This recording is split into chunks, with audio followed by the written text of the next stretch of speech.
NDA की सरकार बिहार में बनने वाली है, आप क्या कहेंगे? बहुत ज्यादा जो परिस्थितियां चल रही है वो आप होगी, क्या कहेंगे? देखिए, फिलहाल लोक जनशक्ति पार्टी रामविलास ने पैनी नजर पल पल बदलती परिस्थितियों पर रखी हुई है। कयास बहुत लगाए जा रहे हैं, संभावनाएं बहुत सी तैयार की जा रही हैं, पर मैं मानता हूं कि हाइपोथेटिकली किसी भी प्रश्न का जवाब देना निराधार होगा। ऐसे में मुझे लगता है सही समय का सबको इंतजार करना चाहिए। एक बार परिस्थिति स्पष्ट होती है, क्लैरिटी आती है गठबंधनों को लेकर, नई पुरानी सरकारों को लेकर, मुझे लगता है उसके बाद ही लोक जनशक्ति पार्टी रामविलास अपना रुख स्पष्ट करेगी। लेकिन बीजेपी के एक जो लीडर है ज्ञानेंद्र सिंह, उन्होंने कहा है कि चेंज सर्टेन है और इस matter of short time now, और जिस तरीके से कल पार्टी ने डिसीजन लिया है इस पर, और नीतीश जी ऑल्सो रेडी, ये भी कह रहे हैं कि नीतीश जी भी तैयार हैं, बीजेपी के लीडर।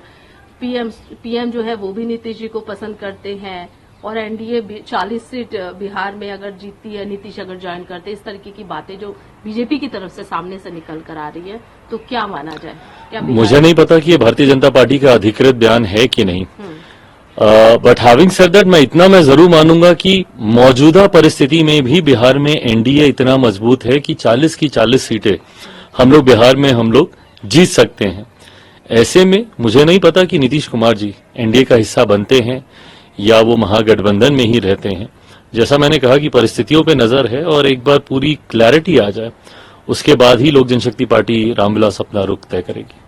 लेकिन इनका साफ तौर पर कहना है, मनोज झा उन्होंने भी अपना बयान दिया है, उन्होंने कहा है कि कोई भी कहीं समस्या नहीं है, आरजेडी जेडीयू जो है वो पूरी तरीके से साथ में, लेकिन परिस्थितियां तो ऐसी दिख नहीं रही है। इंडिया अलायंस में तो पहले से ही फूट नजर आ रही है। See, this is what exactly I am saying, they are very mixed rumours, काफी अलग अलग तरीके की जानकारियां, अफवाहें, संभावनाएं तैयार हो रही हैं, जिसको लेकर चर्चा हो रही है। हर संभावना पे अगर कोई अपनी टिप्पणी करने लगे तो बहुत उलझन पैदा हो जाएगी। मुझे लगता है जस्ट मैटर ऑफ टाइम, थोड़े समय में सारी पिक्चर, पूरी तस्वीर साफ हो जाएगी, उसके बाद ही अपने रुख को हम लोग स्पष्ट करेंगे।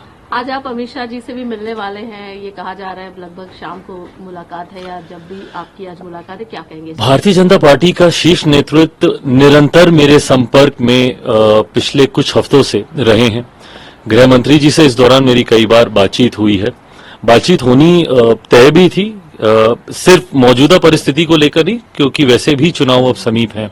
2024 लोकसभा के चुनाव अगर मतदान अप्रैल में होना है तो मार्च में अधिसूचना भी आ जाएगी, और फरवरी में हम लोग चल रहे हैं।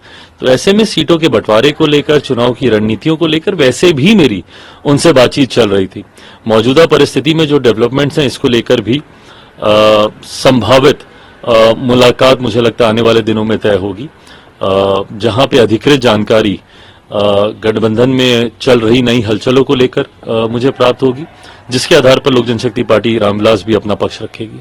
एक अंतिम सवाल, जिस तरीके की हलचल चल रही है, क्या बहुत जल्द ही बदलाव की परिस्थिति नजर आएगी? मैं भविष्यवक्ता नहीं हूं, मुझे नहीं पता कि बदलाव की परिस्थिति कुछ ऐसी बनती है नहीं बनती है।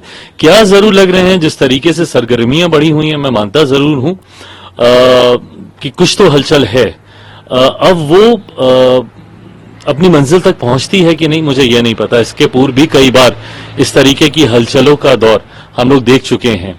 ऐसे में ये वाली जो सरगर्मी है वो किस अंजाम तक पहुंचती है या नहीं पहुंचती है, मुझे लगता है समय ही बताएगा। अगर बदलाव होता है तो एलजेपी का क्या स्टैंड? वो बदलाव के बाद ही स्पष्ट किया जाएगा। कल देर रात लोक जनशक्ति पार्टी बिहार प्रदेश के तमाम पदाधिकारियों के साथ हम लोग की बैठक हुई है।